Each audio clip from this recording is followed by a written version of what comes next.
Hello students, कल हमने first lecture में इनकम के कंसेप्ट को समझा था, जिसमें हमने पढ़ा कि कौन कौन से टाइप की इनकम जो है वो अंडर इनकम टैक्स एक्ट जो है वो टैक्सेबल होती है।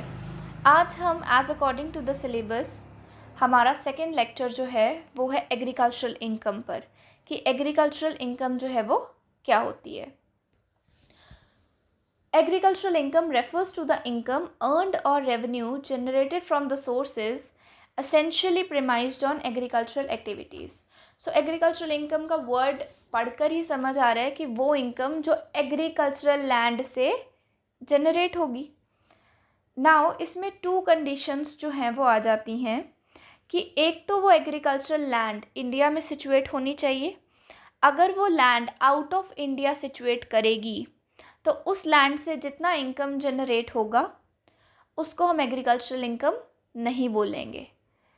सेकंड, जो भी इनकम एग्रीकल्चरल लैंड से जनरेट होती है वो सिर्फ एग्रीकल्चरल रिलेटेड पर्पसेस से ही जनरेट होनी चाहिए।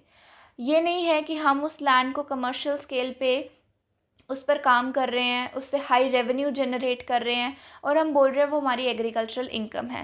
Because as according to the exemptions under section 10 agricultural income को टोटली एग्जेम्प्ट किया गया है।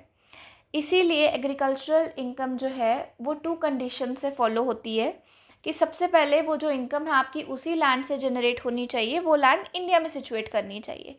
एंड सेकेंड वन कि अगर आप एग्रीकल्चरल लैंड को यूज़ कर रहे हो तो आप सिर्फ एग्रीकल्चरल पर्पसेस के लिए ही यूज़ करो, कमर्शियल पर्पसेस के लिए यूज़ मत करो कि आप वहाँ पे शूटिंग कर रहे हो, आप डेयरी फार्मिंग कर रहे हो और हाई स्केल पे जो है इनकम अर्न कर रहे हो। That is not your agricultural income and it is fully taxable as under the income tax act.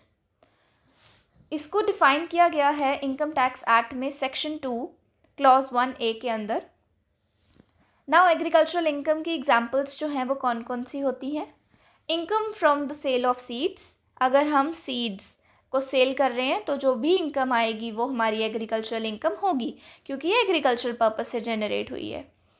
Rent received for agricultural land, income derived from the sale of replanted trees. तो agricultural के related सारी incomes आ रही हैं तो इसे हम agricultural income बोलेंगे। नाउ नॉन एग्रीकल्चरल इनकम कौन सी होती हैं। Income from dairy farming, because dairy farming का जो है वो हाई सप्लाई होता है, ऑल ओवर इंडिया होता है, आउटसाइड इंडिया होता है, सो ये हाई स्केल पे चला जाता है। इसीलिए इससे जो भी इनकम कमाई जाएगी उसको हम एग्रीकल्चरल इनकम नहीं बोलते हैं और वो फुल्ली टैक्सेबल होती है। Income from butter and cheese making, receipts of TV serial shooting in farm houses, income from salt produced after the land has flooded the sea water. So ये सारी incomes जो हैं वो नॉन एग्रीकल्चरल इनकम में हमारी आ जाती हैं। So this all about the agricultural income. Our next topic is about the concept of person. Thank you.